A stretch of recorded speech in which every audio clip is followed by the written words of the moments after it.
Everyone, welcome back to my YouTube channel. আমি মাহি, আর আমার চ্যানেলে তোমাদের সকলকে স্বাগত। তো শুভ নববর্ষ সবাইকে। তো আজকে সারাদিন কী করছি সেটা নিয়েই থাকছে আজকের ভিডিও। তো তোমরা পুরো ভিডিওটা দেখো, একটু স্কিপ করো না। কিছুক্ষণ আগে পুজো দিয়ে এসেছি, এবার রান্না চাপাবো। তো তোমাদের সাথে শেয়ার করবো সব কিছুই, দেখতে থাকো। আচ্ছা, সকালে উঠে সবার প্রথমে আমি স্নান করে নিয়েছি, স্নান করে নতুন নাইটিও পরে নিয়েছি, কারণ আজকে পয়লা বৈশাখ। আর বাইরে দেখো কী পরিমাণে মেঘ করেছে আর বৃষ্টি হচ্ছে ঝিরঝির করে। তো আমরা তো আবার পুজো দিতে যাব, সেই জন্যেই আর কি চিন্তা হচ্ছিলো এই বৃষ্টির মধ্যে যাব কি করে। তো আমার শাশুড়ি মা এই যে ফল টল সব কেটে রেডি করে নিয়েছে, আর আমি ঘরের পুজোটাও দিয়ে নিলাম। সকাল সকাল পুজো দিয়ে গেলে একটু আর কি রিল্যাক্স থাকা যায়। পুজো দিয়ে এসে তারপরে আর কি আস্তে আস্তে সব কাজ করা যাবে বাড়ির। তো এই যে দেখো পুজো কমপ্লিট করে নিয়েছি ঠাকুরকে। এই আমার গোপুসোনাকে নতুন জামাও পরিয়েছি, আর তারপরে রেডি হয়ে বেরিয়ে পড়েছি। ছাতা নিয়ে বেরিয়েছিলাম, হালকা হালকা ঝিরঝির করে বৃষ্টি হচ্ছিলো। আমাদের বাড়ি থেকে যে মন্দিরে পুজো দিতে যাব সেটা হচ্ছে পায়ে হেঁটে 5 মিনিট মতো লাগে। আর এই যে চলে এসেছি, এটা হচ্ছে শ্মশানকালী মায়ের মন্দির। আর এখানে পুজো শুরুও হয়ে গেছে, প্রচুর পরিমাণে ভিড় হয়েছিল আজকে মন্দিরে। তো পুজো কমপ্লিট করে পুজো দেওয়া হয়ে গেছে আমাদের। আর এই যে বেরিয়ে পড়েছি আমরা। আর এই যে আমার বড় চলে এসেছে তারপর কিছুক্ষণ বাদে। তো পুজো দিয়ে আমরা এই যে বাড়ি ফিরছি। আর এই তো আমার শাশুড়ি মা আর কি ক্যামেরা দেখে একটু হেসেও দিল। তো তোমরা দেখতে থাকো পুরো ভিডিওটা, বাড়ি ফিরে দেখা হচ্ছে তোমাদের সাথে।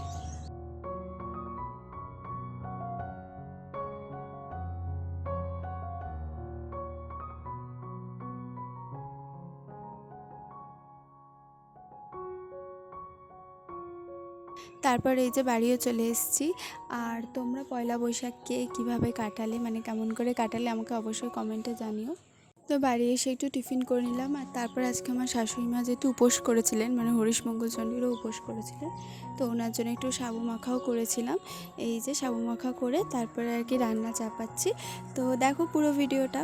তোমাদের দেখায় কী রান্না করলাম আজকে, যেহেতু মঙ্গলবার, আর আমি মঙ্গলবার তো নিরামিষ খাই। আর আমার শাশুড়িরও যেহেতু বৈশাখ মাস পড়ে গেছে, হরিশ মঙ্গলচণ্ডীর উপোস করে, তো আমার শাশুড়িরও নিরামিষ। তো দেখাই চলো কী রান্না করলাম। সবার জন্যই নিরামিষই করেছি, তো এক্সট্রা করে আমার বর আর আমার শ্বশুরের জন্য শুধু অমলেট করে দেবো, তাহলেই হয়ে যাবে। তো চলো দেখাই কী রান্না করলাম। আচ্ছা, তো আজকে রান্না করেছিলাম হচ্ছে আম দিয়ে টকের ডাল, এখানে হচ্ছে শাক ভাজা করেছিলাম, আর করেছিলাম হচ্ছে আলু ভাজা, পটল ভাজা, আর আলু পোস্ত করেছিলাম। আর তোমাদের তো বললামই, পরে যখন আমার হাজব্যান্ড আসবে খেতে তখন অমলেট করে দেবো গরম গরম। আচ্ছা, তারপর বিকেলের দিকে আমি আর আমার বর একটু বেরিয়েছিলাম, আমাদের বাড়ি এখানে, বাড়ি থেকে একটু দূরে আর কি একটা মেলা বসে ছোট করে আকালিপুর মায়ের মন্দিরে। তো ওই মেলাতেই যাবো আর কি, সেই জন্যে বেরিয়েছি। ছোট করেই বসে মেলাটা। তো এই যে রেডি হয়ে বেরিয়ে পড়েছি। তো তোমরা দেখো পুরো ভিডিওটা। আর এই যে চলেও এসেছি মায়ের মন্দির। তো এই যে এটা হচ্ছে আকালিপুর মায়ের মন্দির, আর এই যে ছোট করেই মেলাটা বসেছে। তো দেখতে থাকো পুরো ভিডিওটা তোমরা। মায়ের মন্দিরে আজকে প্রচুর ভিড় হয়েছিল, তার কারণ হচ্ছে যেহেতু পয়লা বৈশাখ, তো অনেকেই পুজো দিতে এসেছিলো। তো প্রথমে মায়ের মন্দিরে প্রণাম করে নিলাম, তারপরে আর কি মেলার দিকে গেলাম।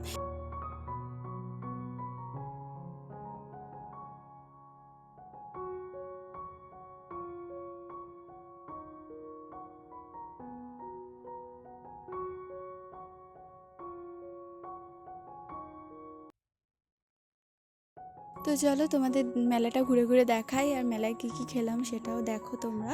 তো বেশি কিছু খাইনি। আর এখানেই দেখো কীর্তনও হচ্ছিল। বেশি কিছু খাইনি বলতে আজকে তো মঙ্গলবার, আমার নিরামিষ, তো নিরামিষে আর কি খাবো, অনেক কিছুই খাবার দোকান বসেছিল, আর অনেক লোভনীয় খাবার দোকানই বসেছিল। বাট আমরা এই চটপটিটা খেয়েছিলাম, এটা নিরামিষ চটপটি। তারপরে আমুল থেকে এই আইসক্রিমটা নিলাম। আর কিছু আমি সেরকম খাইনি, আর আমার হাজব্যান্ড একটু ফুচকা খেয়েছিল। তো আমরা একটু বসলাম মাঠে, একটু বসে আর কি, খুব সুন্দর হাওয়াও দিচ্ছিলো মাঠটাতে, সেই জন্য আমরা বসলাম। তো এই যে আমার বর এখন ফুচকা খাচ্ছে। তো এরপর আমরা মেলা থেকে বেরিয়ে পড়েছি, আর এই যে বাড়ি চলেও এসেছি। তো এটা ছিল যে গতকালের ব্লগ, তো আমার গতকাল ব্লগটা এন্ড করা হয়নি। তো আজকে চলো দুপুরে কী লাঞ্চ করলাম তোমাদের সাথে শেয়ার করি। কালকে যেহেতু নিরামিষ খেয়েছিলাম, তো আজকে একদম কষা কষা করে মাংস করেছিলাম, আর করেছিলাম হচ্ছে সব সবজি দিয়ে তিতো চচ্চড়ি, আর শাশুড়ি করেছিল আমের চাটনি, মাছ ভাজা। তো খেতে খেতেই ব্লগটা শেষ করছি। তোমরা অবশ্যই জানিও ব্লগটা কেমন লাগলো, ভালো লাগলে একটা লাইক করে